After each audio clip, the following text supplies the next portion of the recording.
Greetings, one and all, once again to Exploring Arda, a Tolkien-centered podcast, where I, Jackson, will be your host as I go through a bunch of Tolkien's works other than Lord of the Rings and The Hobbit. Now, I've gone through a bunch of chapters of the Silmarillion. I did Smith of Wood and Major, and I did a couple of addressing Ardian figures, and if you couldn't already tell from the title, I'm going to be doing another one today. Simply because I felt like it was kind of necessary. There was a lot of chapters in between and whatnot that I felt another Ardian Figures episode was due right around this time, so I kind of figured I'm going to put it in between a few of those episodes of the recent ones, at least, because these new visual aspects of it are a little bit part of the newer part of the show, if I can get all of my stuff right. And I actually do write a few notes regarding these kind of episodes, so if I seem a little bit off-centered here for the camera, kind of my bad. And also I have my cat here with me, Toby, so he might be a little bit distractive. You can't see him right now because he's laying on the floor right now. Yep, there he is. Here we go. Now he's not. Ah, here he is. Here's Toby, everybody. You might know him from Drink and Drive, maybe, possibly, but this is Toby. And he might be joining us. He might not. There he goes. Yeah, he kind of does what he wants. So, we'll get back into this here. So, we are back again with another Addressing Ardian Figures, as I've said. And I thought that since I haven't done it in like a while, like I said, I wanted to cover Ungoliant. Yeah, so everybody knows me and Ungoliant, definitely. It's definitely been a long time since Ungoliant was originally mentioned, but she's like one of my favorite entities, I guess you could say entities of Arda. She's just, I don't know, it's just very mysterious. It's very intriguing.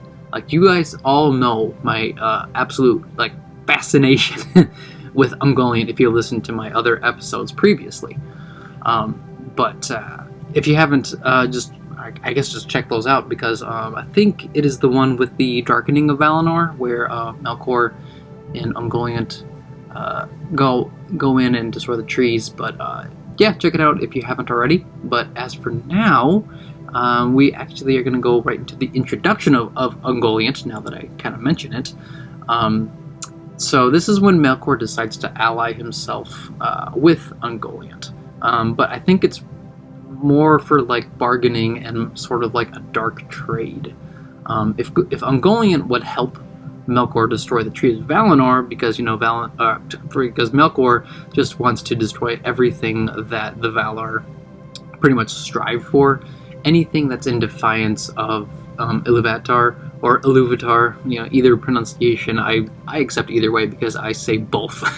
It's kind of weird, but so anything that would go against the Valar, that's what Melkor is. And anything that involves Ungoliant literally devouring the goodness and light, that's what she likes to do. So, like, with her helping Melkor destroy the trees and lay waste to Valinor, to their lands, she would also get that chance to devour a lot of light sources. Like, I should say, source of light. I feel like any divine sense of light is what she likes to devour. And part of the deal was that she would also plunder part of Melkor's hands, whatever he gets as well. And at first he was just like, oh, sure, yeah, like, totally, like, I'll do that. And then later he just kind of turns his back when he gets the Silmarils. Obviously, the Silmarils are the last light, or, well, I mean, yeah, technically the last light of the Trees of Valinor, besides all, the stars and the moon and stuff like that. The whole thing with Elbereth and the Holy Light, stuff like that. But this is because Ungoliant is always starving, and what she eats is literally anything divine, like I've said, or anything sort of dedicated to the light. Anything that's good is what she wants to destroy. So of course Melkor is the one to side with her. She does the most damage and the most wreckage, I suppose. I mean, she's really a being of complete darkness and evil. So it's kind of no wonder that Melkor is pretty much scared and terrified of her when he first decides to kind of make that dark bargain of his. I can see why he's terrified. And at least, like, Melkor had a decent start, went for, like, his own creation, you know, because he was, like, surrounded by his fellow Ainur. But then again, it kind of goes back to him starting the whole thing of the Discord, of his Discord and whatnot. And that kind of drags everything of, like, not so much evil, but, like, anything that defies Iluvatar. So, but we aren't really here for Melkor. That's a whole nother episode that I've done. Ungoliant's origin, kind of like to compare it, is actually really mysterious and kind of unknown. It's basically unknown. And it's kind of that fact that really, really intrigues me. Before, I think it was part of that Melkor episode where I guess that she was part of the void itself and came from it. But then I began to think about it again. Sorry, I thought about it. No.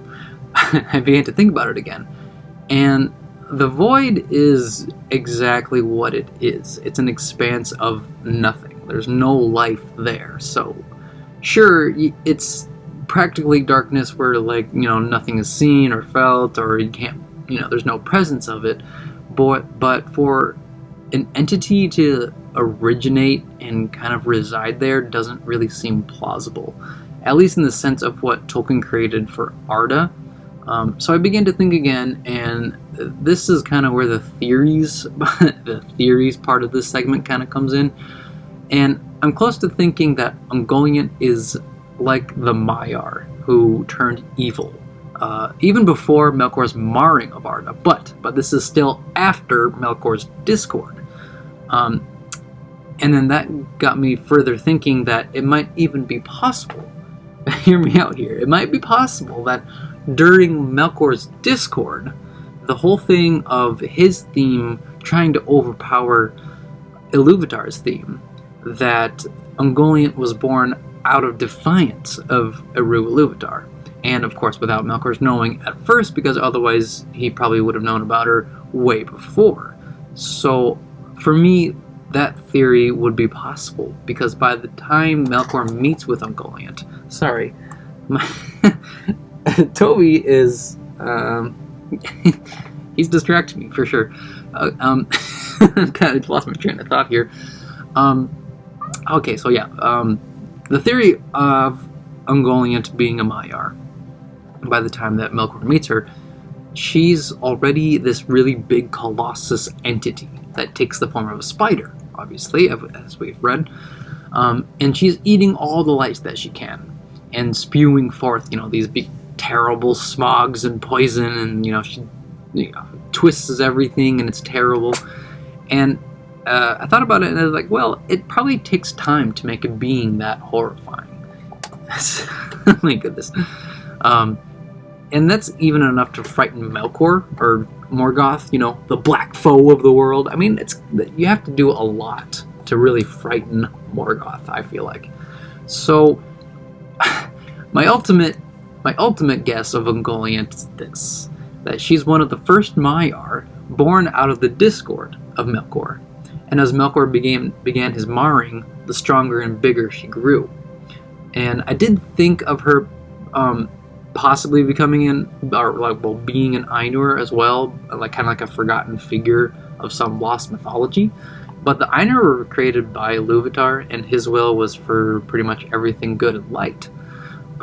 So that theory might still be out there, but for me, I'm kind of set on Ungoliant being one of those twisted dark Maiar. This makes sense to me because, well, the whole thing of Balrogs being exactly that. Maiar swayed to the dark paths of Morgoth, and we all know how scary Balrogs are, and especially if you delve too greedily and too deep. So now we can cut over to where Ungoliant literally eats the light of the Trees of Valinor, once Melkor stabs them and poisons them to the point where they eventually just decay and die. You'd think that with all the light of these trees covering pretty much all of Valinor and a little bit beyond would satisfy any dark creature or entity. But apparently when it comes to Ungoliant, it's still not enough. So this can drag into the topic of why Ungoliant wanted to pair with Melkor in the first place. Sure, she became an ally of sorts, but only because Melkor promised her so much light to devour that it would kind of get her full in a way, I suppose. But it ultimately didn't happen because the whole theft of the Silmarils and Melkor being, the greedy guy that he is, as we've kind of already known. And Ungoliant was already there when Melkor decided to make her allies with her. So I think that there are entities, maybe other entities in Arda, maybe not, but just in general with fantasy as a whole. I think that there are entities that aren't necessarily paired with the whole theme of Dark Lord trying to take over the world! That sort of thing. Sometimes there are creatures, entities, and the like that they just simply exist and survive because they thrive on the darkness. And if there's a chance to expand this kind of darkness over light, they'll take it because it'll prolong their existence and it'll make them more abundant, I suppose. And this actually kind of happens with Ungoliant, as I've previously covered. When she doesn't get enough of that light to devour, it's rumored that she kind of went into those deep chasms and tunnels of the world and ate herself to death.